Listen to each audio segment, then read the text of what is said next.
Aries, Sun, Moon, Rising, let's see kung ano yung energies na inyong love life ngayong September 2026. Ayan, so this is a general reading. Pwede kayong makarelate, pwedeng hindi. Just take what resonates. Another reminder, I will not message you or follow you para mag-offer ng services. So mag-ingat kayo sa mga fake accounts and scammers. Kung gusto niyo ng private reading, just go to my website, mrqueenph.com, or you can book directly sa aking calendar, link on the description or comment section. Okay, let's see. Spirit, what is the energy for Aries ngayong September sa kanilang love life? Ay, wow! Aries, meron kayong minamahal. Meron kayong love life ngayon. Oo. Maaring may simula, new partnership. Sabi rito, I love you. These are powerful words. So, yung some of you, maaring mas magiging expressive kayo sa feelings ninyo, sa person nyo, sa mga mahal sa buhay nyo. Pwedeng merong magko-confess sa inyo ng kanilang feelings or ikaw yung magko-confess ng feelings mo sa person. Diba? How nice. In love ang mga Aries.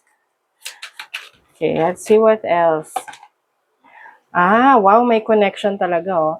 Love is a bridge. Love is the bridge connecting souls. Cherish those connections. Wow. So you're going to cherish your connections, lalo na kung ito ay merong distance, no? Iba, long distance relationship. Napaka-importante ng affirmations ninyo sa person ninyo na you are telling your person that you love the person. Diba? Oh. You are protected as you face any adversity. So, pagdating sa relationship ninyo, protected yung connection ninyo. Kahit meron pa yung mga challenges na pagdaanan kasi matibay ang inyong connection, ang inyong relationship.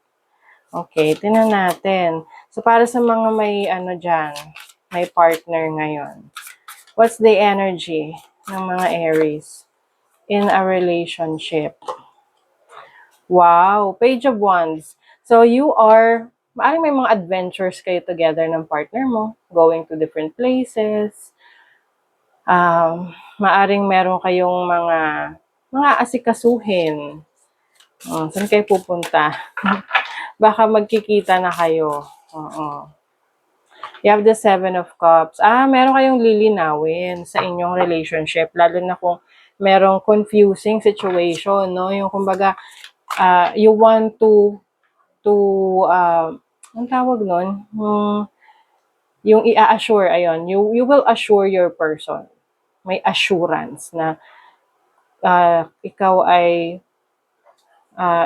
mahal mo siya, ganun. Merong assurance na you are committed to your person. Or vice versa, yung person mo, i-assure ka na committed siya sa'yo. Nine of Wands. Maaari kasi iba sa inyo nagkakaroon ng challenges sa relationship. That's why you're trying to overcome this situation. Pwedeng medyo matagal na to na nagiging problema ninyo. Pwedeng isa sa issue ninyo, yung distance ninyo sa isa't isa, or meron kayong kanya-kanyang mga ganap or pangarap sa buhay na hindi nyo rin pwedeng bitawan kasi pwedeng para sa future nyo rin yun. Diba? So, kailangan dito talaga is maipakita nyo, maparamdam nyo kung gaano ninyo kamahal yung partner ninyo, yung person ninyo. At hindi lang basta sasabihin, papakita talaga. Okay, para naman sa mga single, mga single dyan.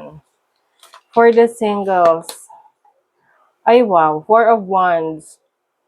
So, yung iba sa inyo, maaring focus family, no? Oo, mga single. Or, meron kayong mga iba pang pangarap para sa sarili nyo, para sa mga mahal nyo sa buhay. Pero, hindi nyo naman isinasantabi yung pagpasok sa relationship. Ang nakikita ko rito, mas handa nga kayo ngayon to get into a relationship. You have the Knight of Cups. Merong person. Pwedeng water sign, Cancer, Scorpio, Pisces. or Gemini, Virgo. Mm-mm. Maaring you are manifesting a person.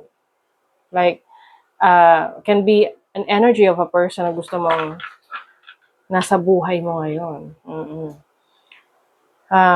You may also be fixing a situationship, relationship. Kumbaga parang hindi pa siya ganun, wala pa siyang commitment, pero nandun na kayo sa point na you are trying to commit to this relationship.